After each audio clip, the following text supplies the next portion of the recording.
28 billion po. 28 billion po ang gagastusin kapag ka Concon, 28 billion. Hindi lang, Mr. We need to relax our restrictive Economic provisions. especially now. I'm telling you,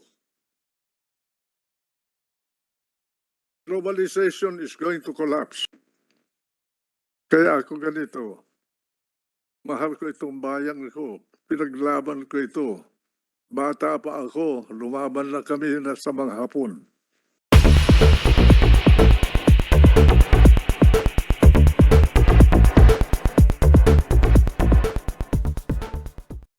I would caution everyone to be very careful about federalism. I don't think there's anybody in this country that can very well say, I know what a federalized system is. There are so many types. But the English type is the oldest one. And still, it is also complicated. I have here a draft of the proposal made by the Puno Commission.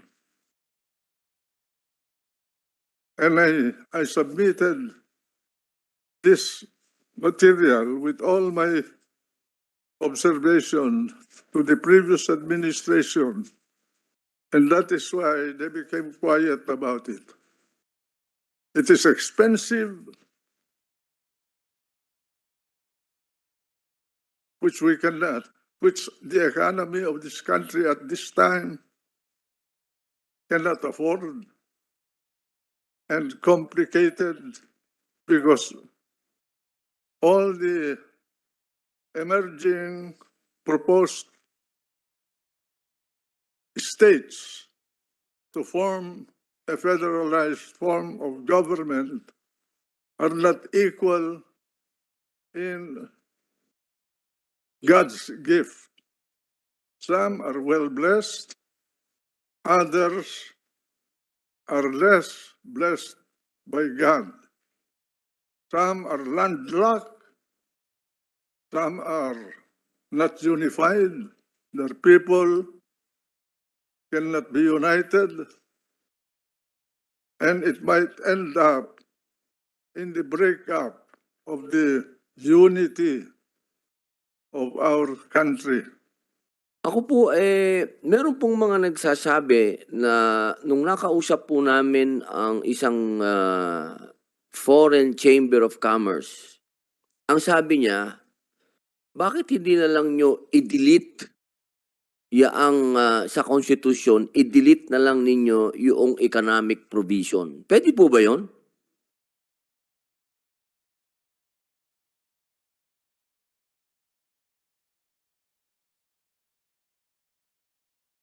Ang sabi po niya, ang sabi po nung isang... Pwede rin naman, pero Opo. sa aking paningin, mas safer yung formulation ninyo, Mr. Chairman, sapagkat para maproteksyon na naman natin ang mga kababayan natin kung kailangan. Ngayon, pwede ninyong limitahan, halimbawa, you can limit the quantity of participation in the economy. Ngayon, 60-40. Hindi mo mababago yun. Pero wala tayong kapital na sapat upang matugunan natin ang pangangailangan natin. Credit is global. Right now, the interest is going up. And credit is becoming scarce. Problema ang mga bangko sa ibang bansa. Dadating yan sa atin. We do not have enough capital here. And yet, our population is growing and we need investments, jobs. Without investment, you do not have jobs. And without jobs, you do not have consumers, you do not have taxpayers, So what happens to the society? It will dwindle, it will struggle until it collapses. So that we will have flexibility, give to Congress the decision to contract or expand the participation of foreign money, direct investment into our economy. After all, they cannot take out this factory and bring it home. They cannot take out the land that they will produce if they reclaim around all the islands of the country. It stays here. You can tell them go home. But we should not do that because nobody will ever come and help us if we do that. We must be friendly to foreign business as everyone else on the planet. From Timbuktu all the way to the Arctic Circle and Antarctic. Mahal na panauhin. Ibig niyo pong sabihin, doon po sa provision, nabanggit niyo po yung sa lupa. Sa provision po doon sa konstitusyon kasi bawal nga po magkaroon ng ang foreigner. Palagay niyo po, panahon na po para payagan po sila. So pag insert mo yung unless provided by law, ang Kongreso ang magsasabi kung 60-40 yan. Pero pwedeng baguhin. Pwedeng gawing 20-70 or 55-45 ang hatian or 100% foreigner kung nuclear plant, halimbawa. Mahal na ngayon. Nung ginagawa yung Bataan, magkano ba yung Bataan nuclear plant? $16 million. Ngayon, yung $16 million na yun, kung ginawa natin, billion dollar na ngayon yun. At hindi lang yun. Kung hindi sinira yung planta na yun, mas nauna pa tayo sa Iran at saka sa North Korea na magkaroon ng nuclear bomb. At hindi tayo inaapi ng mga ibang bansa. Kalukuhan yung utak ng mga gumawa niyan eh.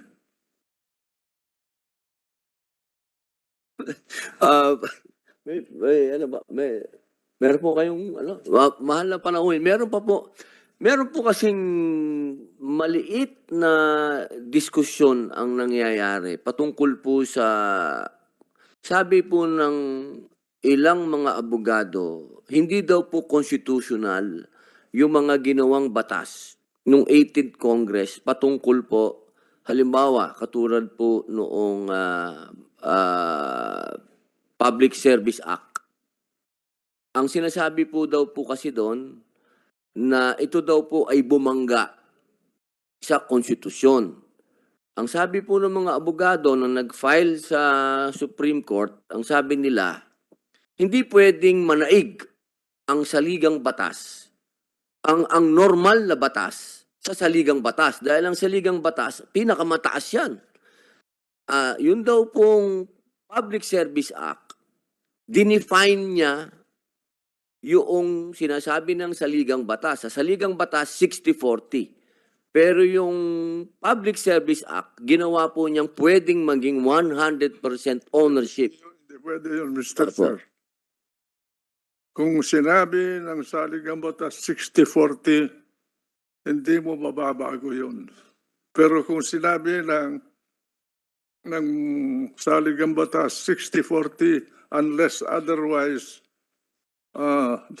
provided by law, anytime pwedeng baguhin ng Kongreso, pwedeng tanggalin momentarily yung 60-40 at ibalik later on or maraming flexible ka.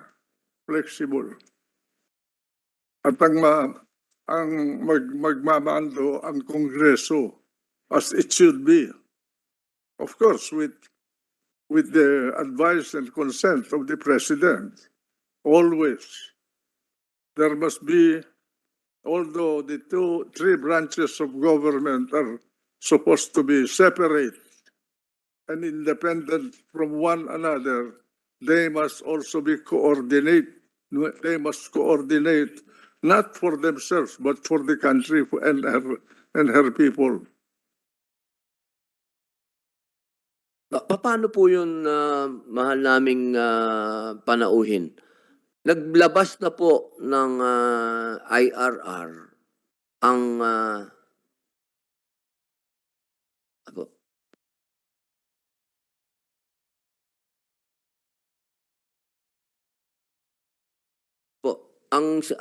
naglabas po ng IRR yung NEDA. Naglabas po sila ng IRR para doon sa Public Service Act. Paano po kaya yun? Parang conflicting po talaga sa konstitusyon. Opo. Sa aking paningin, I think if that is brought to the Supreme Court, they will throw it in the basura. Unless somehow somebody amended the Constitution that we do not know.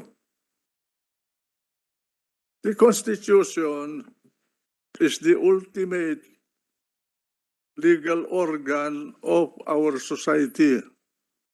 It is the organizing document for the Republic of the Philippines.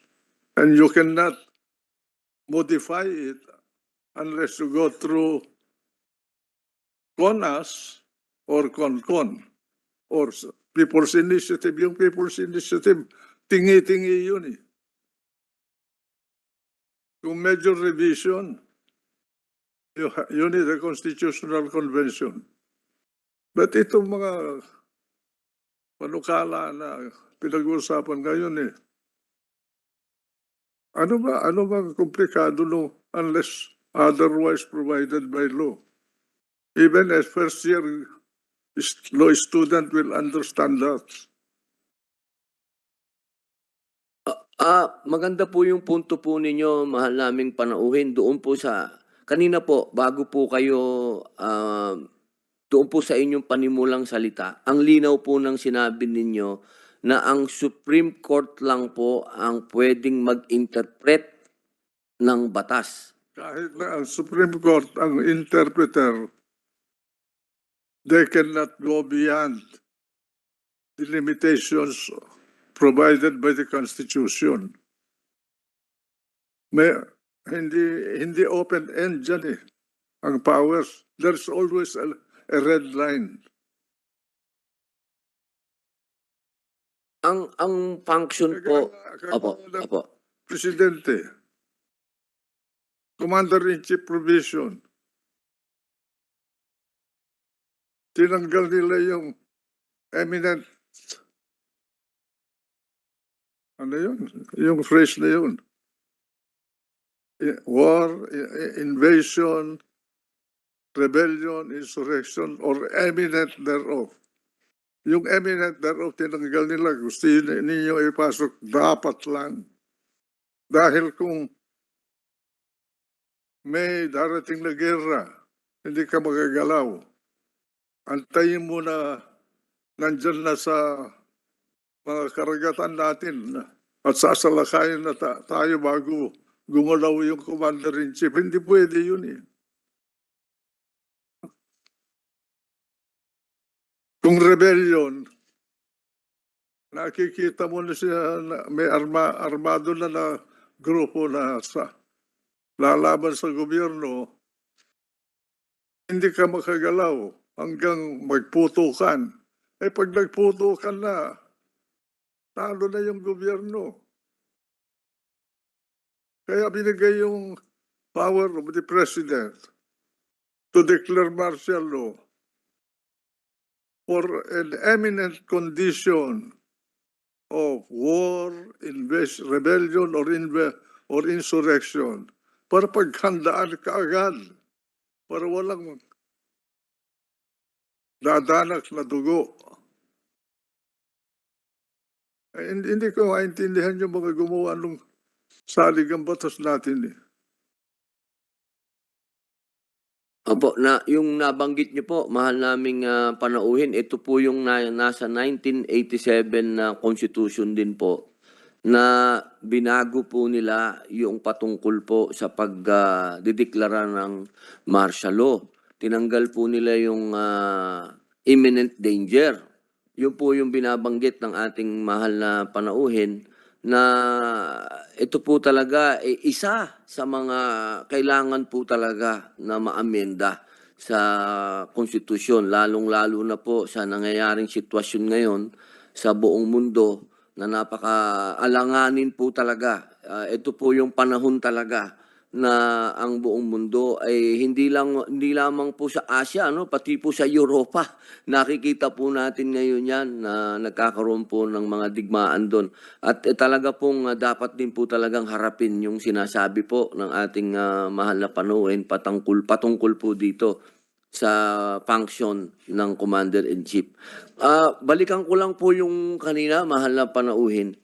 Bali po, ang Kongreso po, ang malaking kapulungan at ang mataas na kapulungan, wala po kaming kapangyarihan na i-define ang saligang batas. Wala po kaming kapangyarihan noon o i-interpret.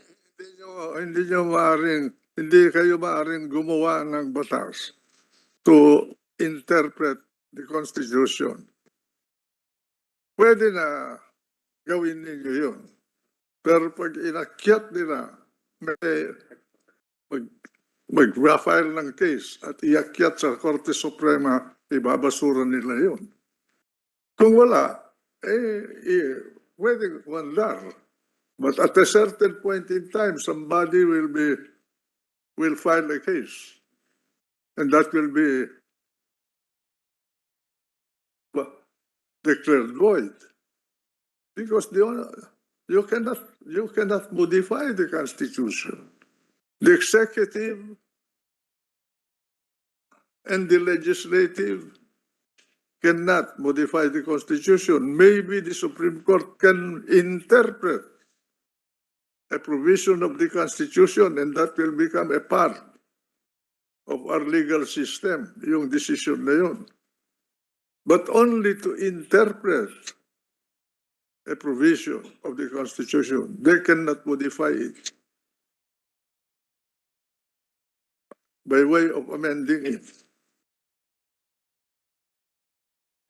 Kagaya niyang kwan, yun ang pangalawa na bill na ipinasok ninyo, yung eminent thereof. Doon sa Commander-in-Chief provision. Anong kabigatan na hindi naintindihan ng Kongreso? Hindi magagawa ng Kongreso. At kailangan mo ang Concon. My God.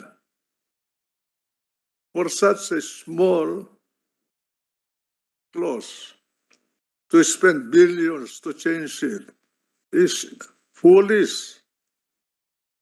Imagine how many schools you can build. 28 billion po. 28 billion po ang gagastusin kapag ka-Concon, 28 billion. Hindi lang, Mr. Chair. Pag nandyan na yan, you cannot control it. They can go to Germany, they can go to Spain, they can go to Canada to understand what they're going to do. I was not born only yesterday. Sa paniwala po ninyo, mahal naming panauhin, talagang ito na po talaga ang panahon. Napaiyak ang 100 billion dyan. 100 billion po. Opo. Sa palagay niyo po, By the way, uutangin natin yan. yun nga po, uutangin daw natin yun. Sa palagay niyo po, ito na po yung panahon para amendahan po ang... Dapat kahapon pa.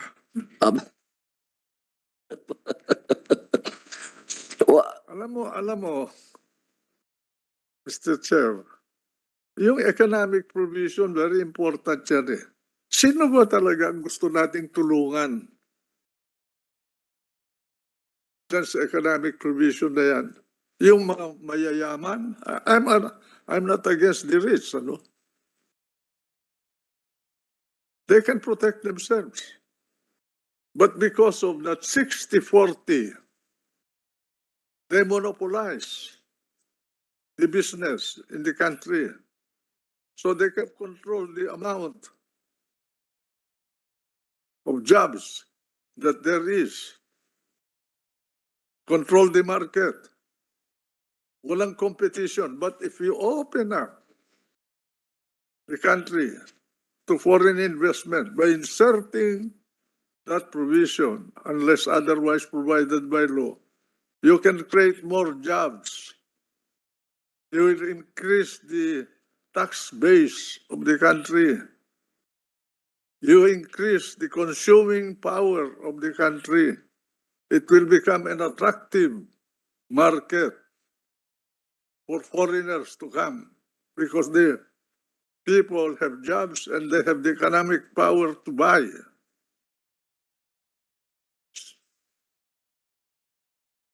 Nakalink lahat yan eh. Sa palagay niyo po ba, ito pong malaking kapulungan, ano po kaya ang naghudyat sa kanila upang itulak po ang Concon? Na pwede naman pong Conass pala. Ano po kaya ang agenda nila? Bakit Concon ang kanilang itinutulak? Na ma-achieve yung gusto ninyong gawin through Conass. At kailangan na natin yan. I will tell you, as far as I know, and you ask the economist of the country if I'm wrong, there are only 3 ways to make an economy grow. Investment, either by the government or by the private sector. You invest, you create jobs, you grow the economy. Consumption. If you have consumers, which requires investment, that is another. And the third is export. To grow, make your economy grow. Kagaya ng ano bang export natin ngayon? Sustaining our economy. Human beings. Kaya nung pinag-uusapan namin dito sa Senado, yung reproductive bill, kamilan ni Tito Soto ang umupos. Ang sponsor, si Miriam at saka si Pia. Kinontra namin because if you're going to tinker with the birth rate of the country, popularly, that is a popular position. Pero tingnan mo ngayon sa buong mundo, nag-i-import sila ng mga tao dahil matatanda na ang population nila. You cannot produce a worker in a day just like going to a sari-sari store. You need 20 years to have a young worker and a young taxpayer. That's why China is having a problem. Russia is having a problem. Japan is having a problem. They're importing. Germany, all the big countries, because they went into a policy of decreasing their population. Now they are suffering, and that is one of the dangers why the global economy will collapse. Wala na mga bata na workers. Kaya they think care about the retirement laws and so forth and so on because yung nauuna, mas marami yung nagre-retire kaysa doon sa pumapasok na pumalit sa kanila. They cannot sustain to support the pension requirement of the retiring cohorts of population. Kaya ang Amerika, earlier, nakita nila yung problema na yun, they reverse it. Kaya matatag sila. What I understand in what you want to do is, instead of making the people decide these issues, you transfer the power to determine the advisability or non-advisability in the participation of foreign capital in the development of the country, instead of shackling, tying our people permanently to a restrictive provision where your Congress has no flexibility at all. Congress is supposed to be the guardian of the economy, of the progress of the country, its political stability, and so forth and so on. You are the sovereign, actually. The president executes and implement and enforce the decision of Congress.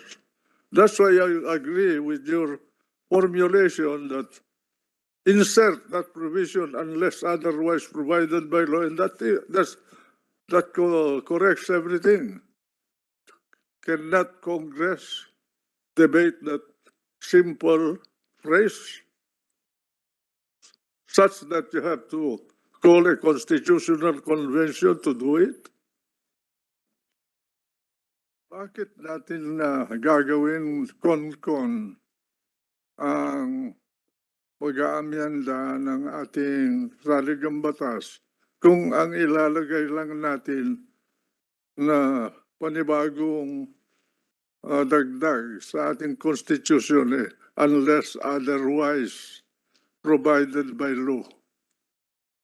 Yun ang tanong ko sa Kongreso.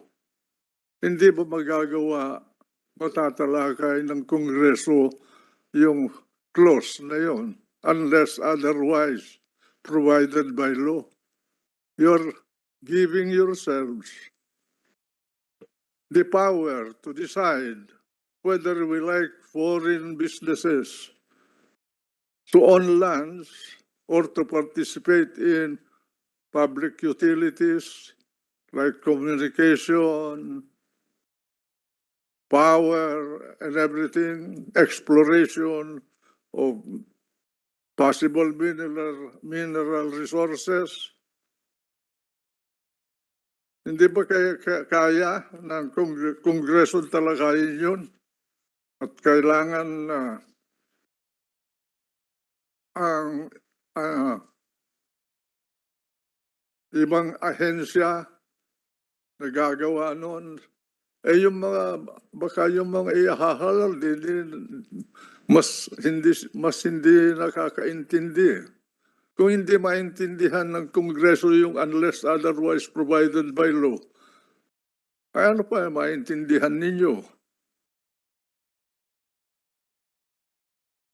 Ngayon, ano pa ba yun?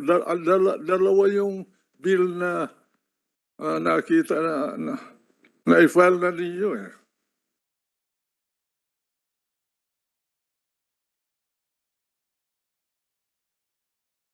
Dalawa po yun, mahal naming panauhin. Yung pong isa, ang una po, ang Economic provision. pareho po siyang economic provision po. Ang nakalagay doon, ang idadagdag lang ninyo sa Unless otherwise. provision unless provided by law. Opo, opo. Yung isa ganun din. Opo, yung isa po, final po yun ni Senator Win Gatchalian. Tama yun eh. Naintindihan ng tao yung unless provided by law. Ibig sabihin nun, no.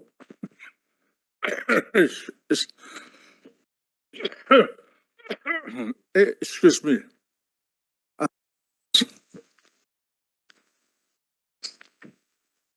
You are what? The political portion of the Constitution, that will be different issue altogether. But again, as I said, if the overhaul involves only a change of form of government from presidential to parliamentary, then you do not need a constitutional convention. All you have to do is to pass a joint resolution, vote separately by three-fourths votes to adopt Vote. the chair. Opo, sir. Ano ba ang dahilan na Concon ang gusto ng Kamara? Ano ang dahilan? Hindi nila kaya na talakayin yung mga minumungkahi ninyo na amendment?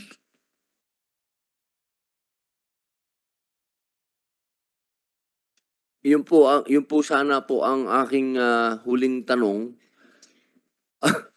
Kasi po ang naguguluhan din po ako, mahal naming panauhin, kasi yung pong sa akin pong pagka piecemeal amendments, talagang Conass po talaga. Opo. 27 amendments. Hindi nangyari sa isang panahon yon. They were done piecemeal over time. Basahin ninyo ang history ng saligang batas ng Amerika. Ang daming amendments. Pero doon sa yung Bill of Rights nila, hindi kagaya natin, ginawa natin in one convention yan. Yung Bill of Rights noong 1935. Pero sa kanila, centuries ang nangyari. 10 amendments over a long period of time. Hindi kagaya natin na noong 1935, kinopya natin yung mga amendments nila in one convention. Ganyan din ang mga ibang bansa sa buong mundo. Germany, federalism. Yan ang experience nila because they had a different historical experience from us. Kaya sinasabi ko, itong federalism na magandang pakinggan ang federalism. Pero let's take the case of Cordillera. You make it into a state, landlocked. Sa magagaling ang hanap buhay ng Cordillera?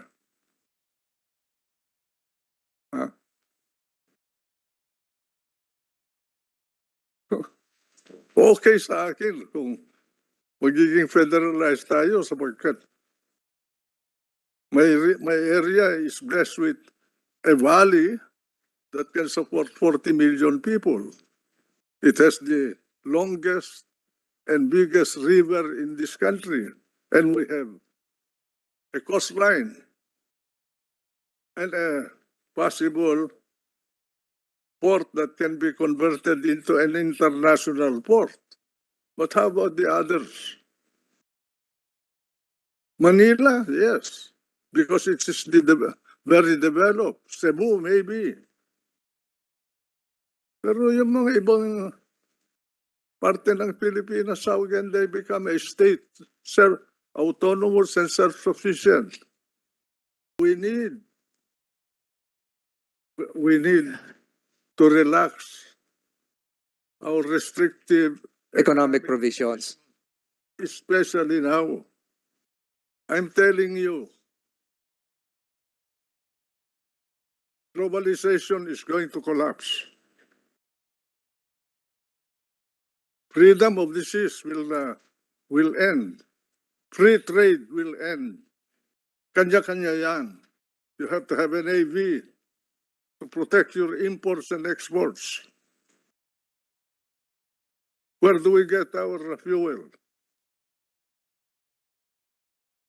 Persian Gulf, West Africa, Black Sea, Caspian Sea, Siberia. We do not have any supply, source of energy in Asia. No. Indonesia produces energy, but not even enough for their local use. China, yan ang weakness niya. 80% of its energy is imported.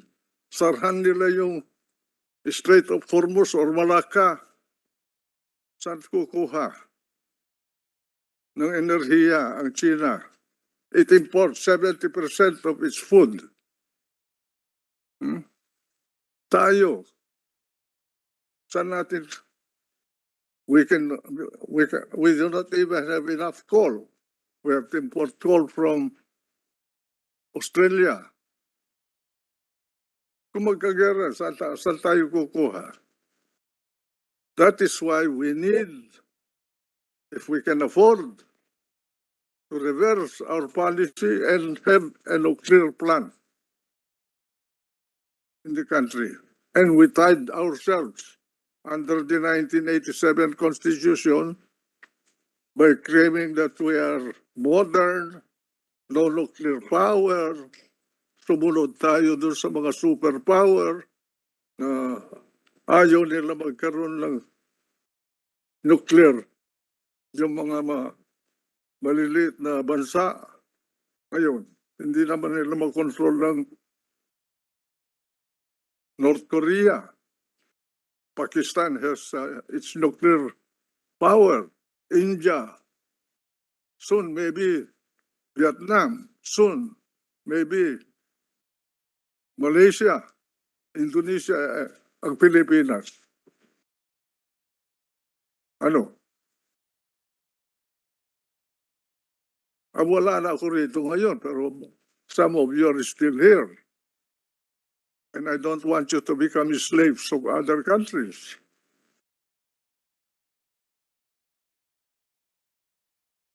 Sa palagay niyo po, mahal naming panauhin, kailangan na rin po namin amendahan yan. Kaagad. Kailangan. Opo. Urgent po But- yan. Opo. Kailangan na amendahan.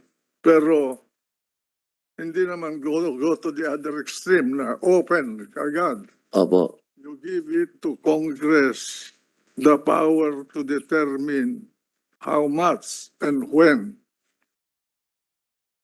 That is why yung idinagdag ninyo, simple lang yun, unless otherwise provided by law.